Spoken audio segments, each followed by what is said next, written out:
Hello, this is Caesar from NRK Academy. I am a lecturer in English. Now I would like to teach you a lesson from Junior Intermediate English. The name of the lesson is Robots and People, written by a prolific writer in science fiction, Asimov. The lesson starts like this.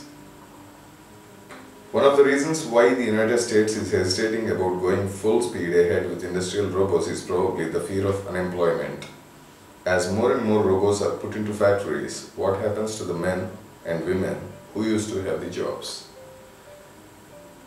In today's world, United States has immense scientific knowledge, unfathomable technological growth.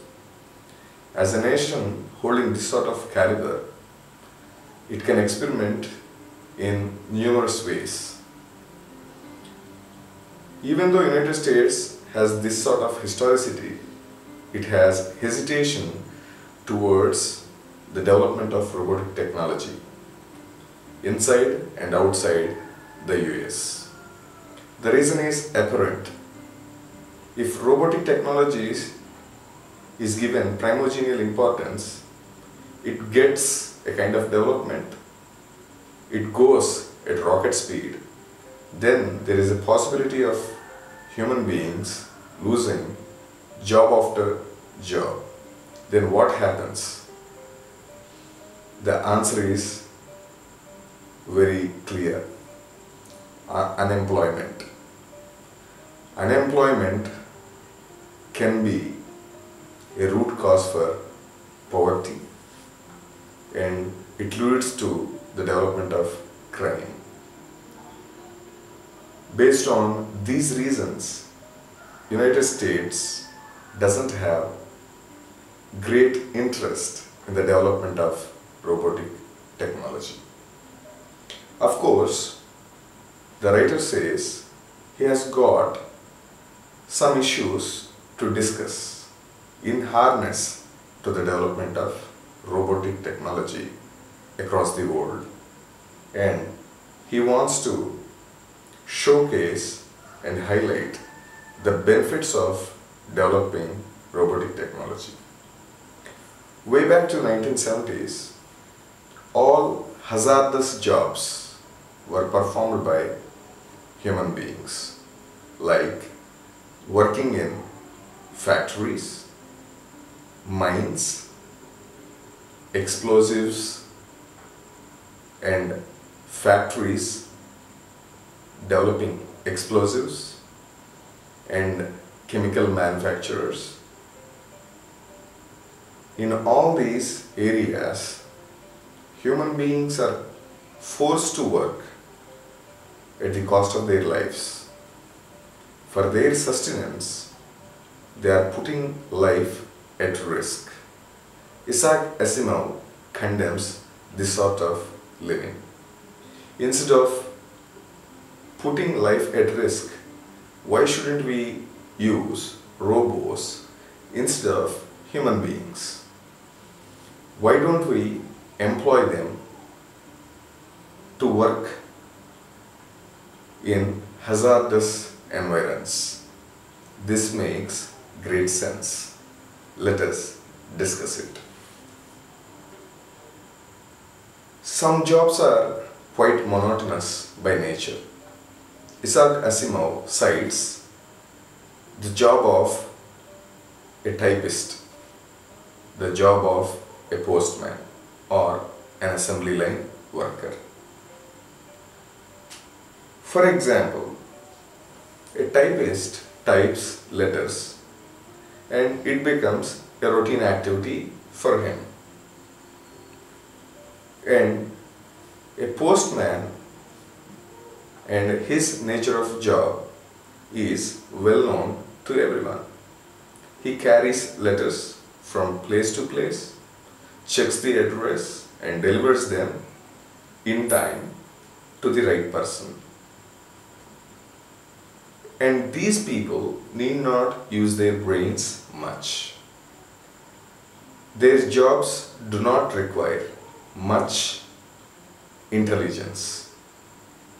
And these people scold themselves for doing such monotonous jobs throughout their life, and after retirement they do not take any pleasure to remember their course of career.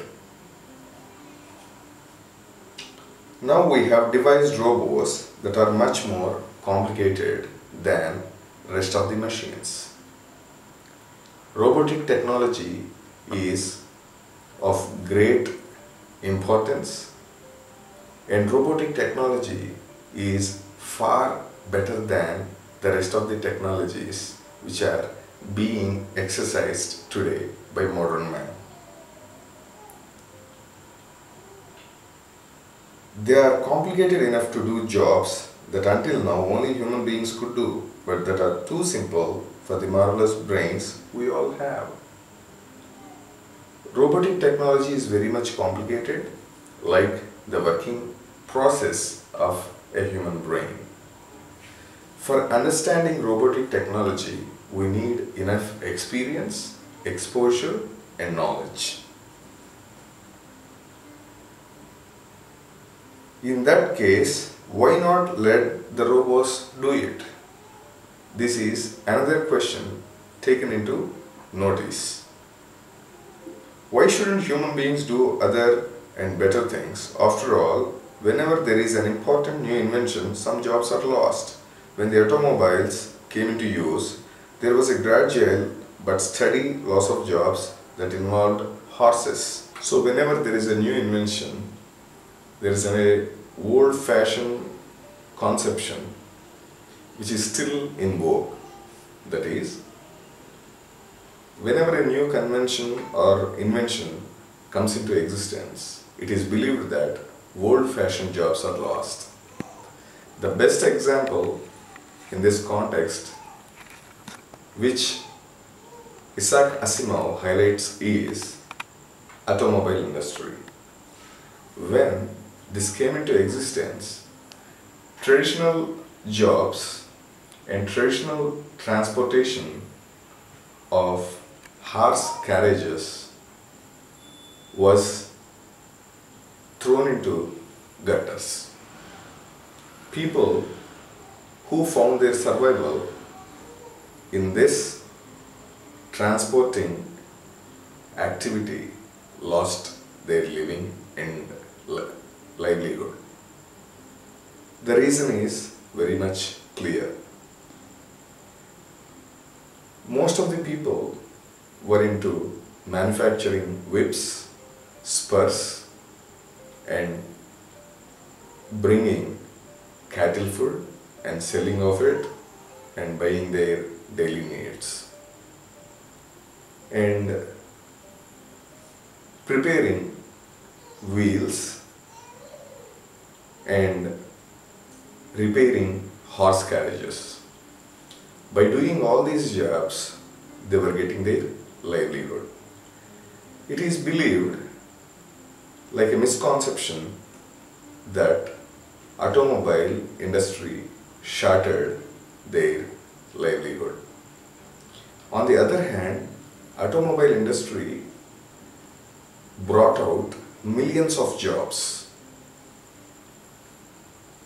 Most of the laborers got their wages in the making of roads and finding out proper livelihood through this activity. Automobile industry, on the other way, paved opportunities for so many people, and people learned the mechanism of repairing automobiles. They became mechanics, and drilling in the seas for the unleashing of lubricants like petrol, diesel. Laborers got jobs for the making of roads and repairing shops, workshops, tool makers, and so on.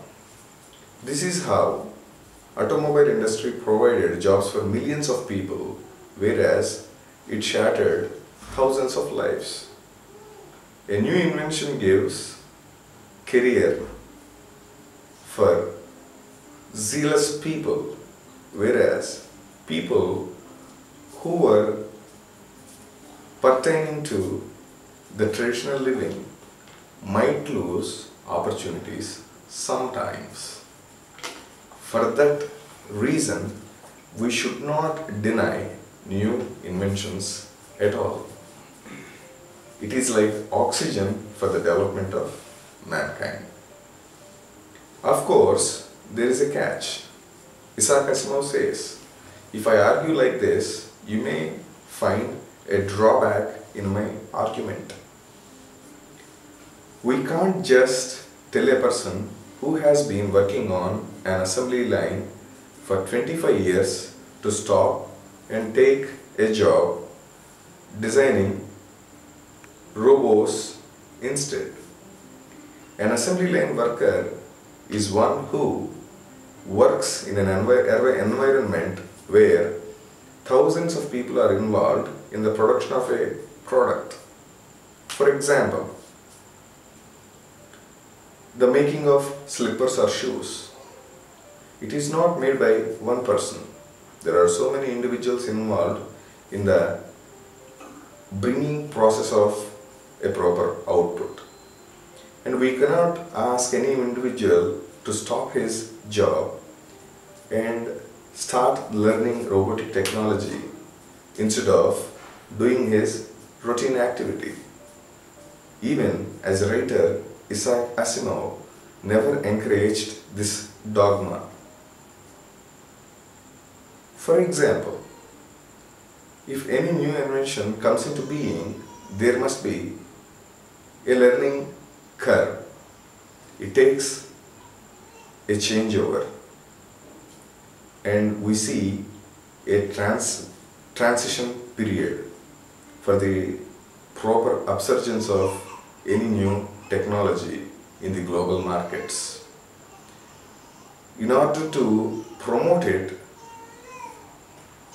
the makers and the promoters of this new technology must have patience, must have congruous knowledge so as to develop it and spread this technology to every reachable hand.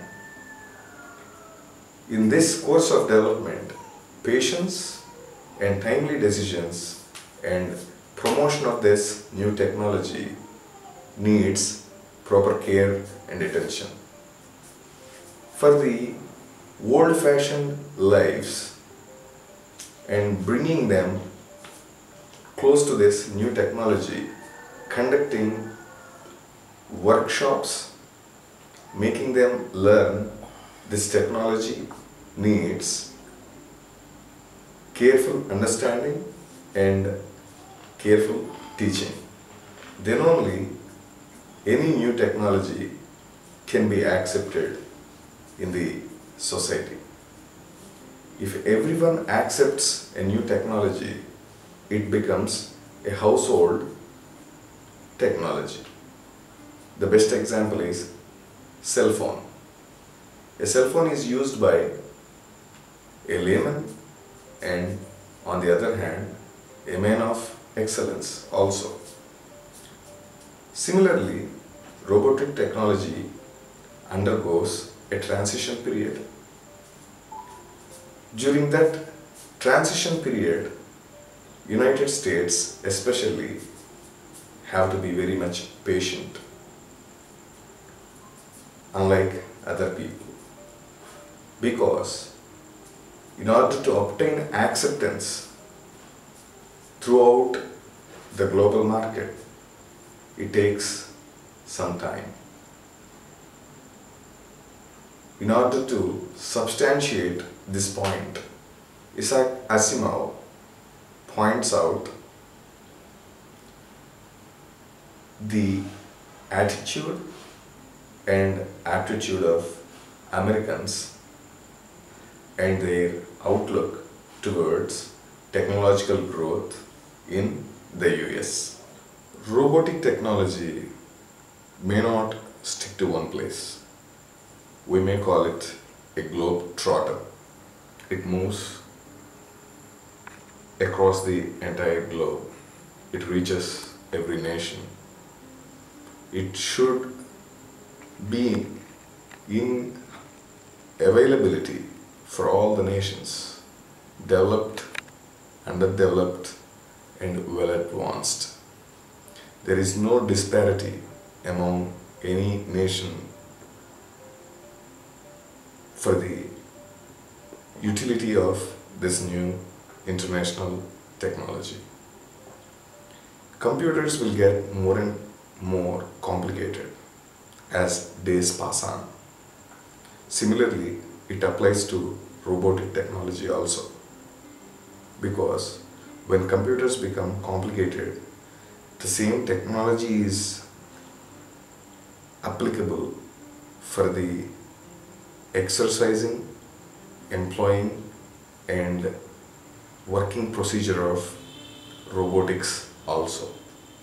As it becomes complicated, the intellectual levels of individuals have to reach beyond perception. Then only we can utilize it in a harmonious and result-oriented, time-tested manner. Are there any jobs that robots cannot? If this question arises, we may have to say no. There is a day where robots take job after job, one after the other, from human beings. But the writer of this lesson, Asimov, says they can take only dull and monotonous jobs. They cannot take creative and intellectual jobs from human beings because they are merely machines. They work under the programming given by a human being. He knows the rules and regulations of algorithms and some mathematical formulas and the programmed directions, like how far to bend, how far to go forward, and how far to come backwards, what to perform, how to perform, and proper rectifications. In the same manner, they cannot take decisions independently like human beings. They are not imaginative by nature. They are not creative at all like human beings. Then he answers the question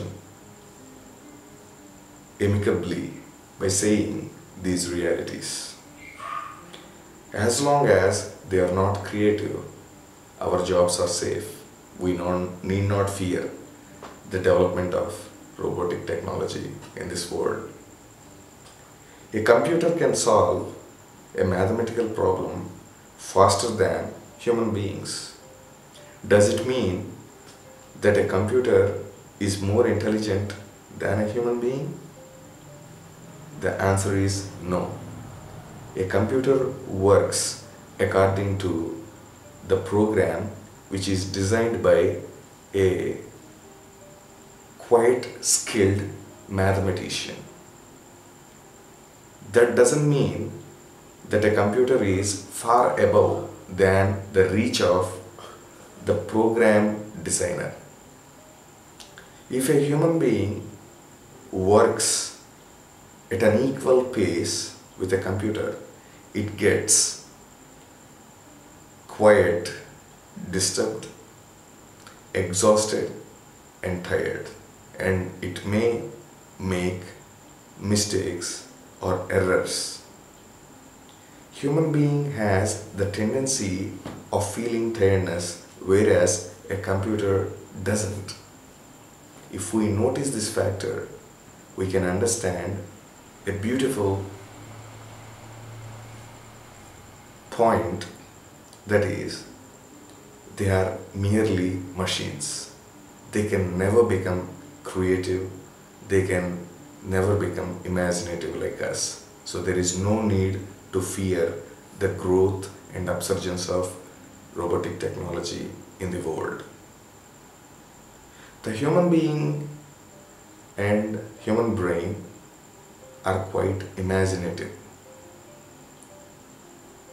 However, we can argue this matter in this approach.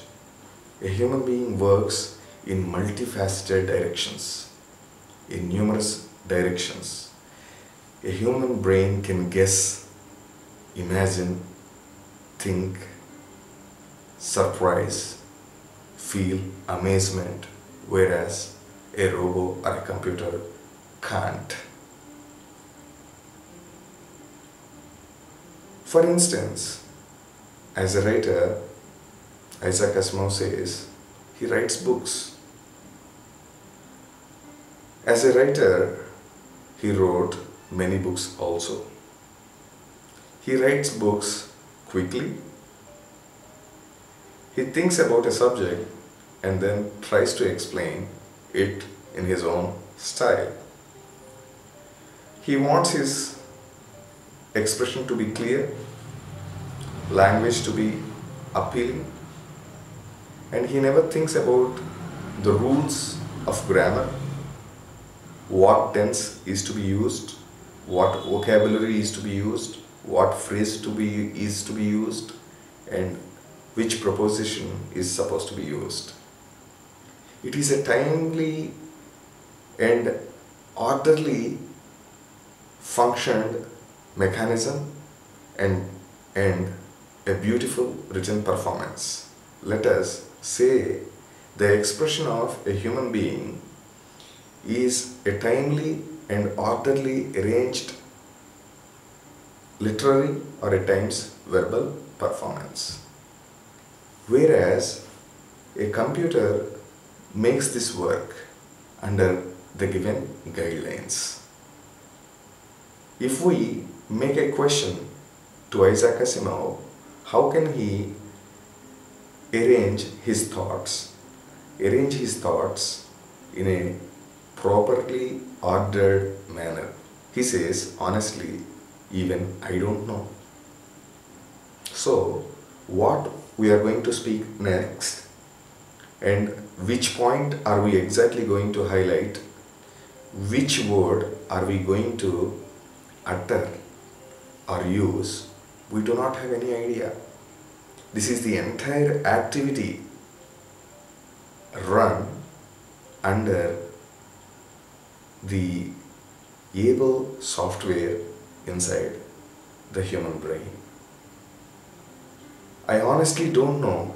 It is just something I can do and have been able to do all my adult life. Isaac Asimov says, I have been doing this since my adult life. Even I don't know how I am able to do this. Can I program a computer which can do all these things for me? So that it will choose the right words and phrases and then have a robot type them all down. He wants to have a robot type down all his thoughts on a paper.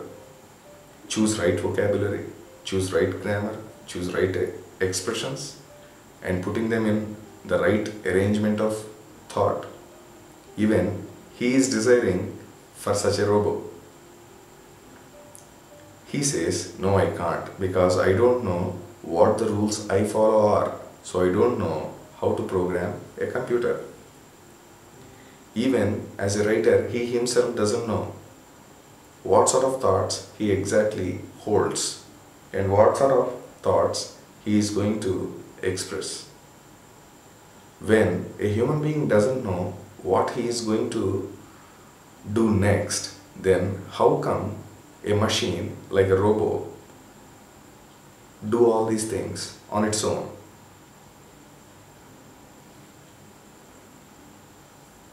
Meanwhile, We human beings should improve ourselves as we are endorsing our monotonous activities to robots. We must concentrate on higher inventions. By promoting robotic technology, by utilizing the services of robots, we find leisurely time. We have to use this leisurely time for the upliftment of great scientific innovations and for the upliftment of weaker sections and people who are far away from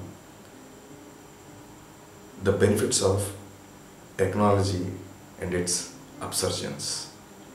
To benefit them, we have to use this leisurely time for making them learn the utility and benefits of this technology so that man can reach higher success. Man can achieve a grand success and man can attribute grandeur to success. In order to achieve all these things, we must employ robots for performing the jobs which we do not like to perform.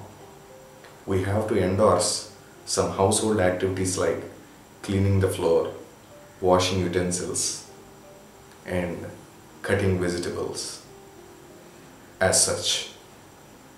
In this way, we may end up our argument in two ways. That is, we have only two kinds of intelligence: natural intelligence of human beings, artificial intelligence of computers. If these two come together, we may reach higher range of success in a short span of time.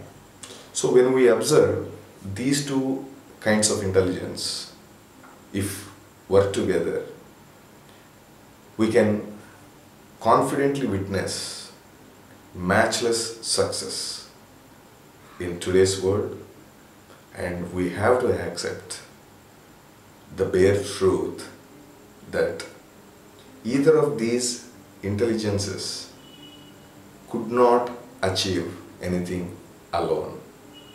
If artificial intelligence like robotic technology or computer sciences and natural intelligence of human beings, if they come together, if they work hand in hand, it is possible to see unbelievable Godspeed, immeasurable success in a very short span of time, and mankind can witness great changes which stand as harbingers for a harmonious life across the entire world.